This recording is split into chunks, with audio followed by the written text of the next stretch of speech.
ओम साई राम। श्री साई सच्चरित्र अध्याय 49 भाग 3 सोमदेव स्वामी। अब एक दूसरे संशयालु व्यक्ति की कथा सुनिए जो बाबा की परीक्षा करने आया था। काका साहेब दीक्षित के भ्राता श्री भाई जी नागपुर में रहते थे। जब वे सन 1906 में हिमालय गए थे तब उनका गंगोत्री घाटी के नीचे हरिद्वार के समीप उत्तर काशी में एक सोमदेव स्वामी से परिचय हो गया। दोनों ने एक दूसरे के पते लिख लिए। 5 वर्ष पश्चात सोमदेव स्वामी नागपुर में आए और भाई जी के यहाँ ठहरे। वहाँ श्री साईं बाबा की कीर्ति सुनकर उन्हें बड़ी प्रसन्नता हुई तथा शिरडी जाकर बाबा के दर्शन करने की तीव्र उत्कंठा हुई। मनमाड़ और कोपरगांव निकल जाने पर वे एक तांगे में बैठकर शिरडी को चल पड़े। शिरडी के समीप पहुंचने पर उन्होंने दूर से ही मस्जिद पर 2 ध्वज लहराते देखे।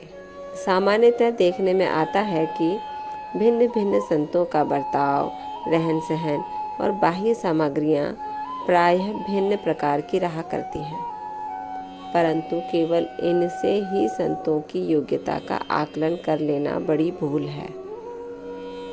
सोमदेव स्वामी कुछ भिन्न प्रकृति के थे। उन्होंने जैसे ही ध्वजों को लहराते देखा तो वे सोचने लगे कि बाबा संत होकर इन ध्वजों में इतनी दिलचस्पी क्यों रखते हैं। क्या इससे उनका संतपन प्रकट होता है? ऐसा प्रतीत होता है कि यह संत अपनी कीर्ति का इच्छुक है। अतएव उन्होंने शिरडी जाने का विचार त्याग कर अपने सहयात्री से कहा कि मैं तो वापस लौटना चाहता हूँ। तब वे लोग कहने लगे कि फिर व्यर्थ ही इतना दूर क्यों आए?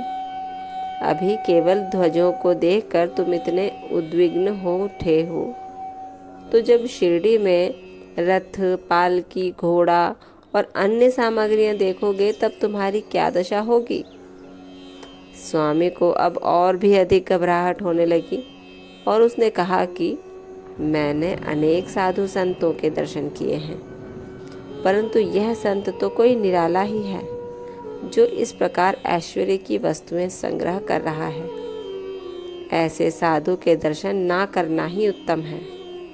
ऐसा कहकर वे वापस लौटने लगे। तीर्थयात्रियों ने प्रतिरोध करते हुए उन्हें आगे बढ़ने की सलाह दी और समझाया कि तुम यह संकुचित मनोवृत्ति छोड़ दो। मस्जिद में जो संत हैं वे इन ध्वजाओं और अन्य सामग्रियों या अपनी कीर्ति का स्वप्न में भी सोच विचार नहीं करते। ये सब तो उनके भक्तगण प्रेम और भक्ति के कारण ही उनको भेंट किया करते हैं। अंत में वे शिरडी जाकर बाबा के दर्शन करने को तैयार हो गए। ओम साई राम। बाबा की कीर्ति दूर दूर तक फैल गई थी। कई लोग बाबा से आशीर्वाद लेने, उनके दर्शन करने के लिए आते थे। अपने परेशानियों का हल ढूंढने तथा अपने दुर्भाग्यों को सौभाग्य में बदलने के लिए आते थे।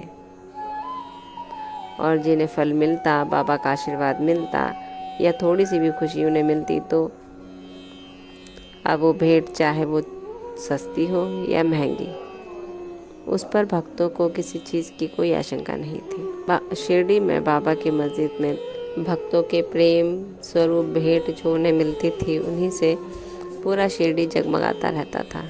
परंतु इन सभी भेंटों से साईं बाबा को कोई दिलचस्पी ना थी। केवल भक्तों के प्रेमवश ही वो वहाँ उन्हें रख लेते थे तथा उनका कोई उपयोग नहीं किया करते थे वे। परंतु इन सबको देखकर लोगों के मन में शंका कुशंकाएँ आती रहती थी कि यदि इनके आसपास इतनी सारी सुख सुविधाओं का सामान है तो वे वाकई में कोई स्वार्थी संत होगा। परंतु उनके भक्तों को पता था कि बाबा कोई स्वार्थी संत नहीं, वो केवल भक्तों के प्रेमवश ही उनकी वस्तुओं का सम्मान करते थे। तथा अब सोमदेव स्वामी शिरडी जाकर उनका मन किस प्रकार परिवर्तित होता है, इसका अध्ययन कल अगले अंश में होगा।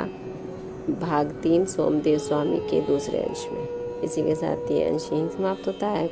ओम साई राम। बाबा आप सब पर कृपा रखें, आपको आशीर्वाद दें और कष्टों से दूर रखें। ओम साई राम।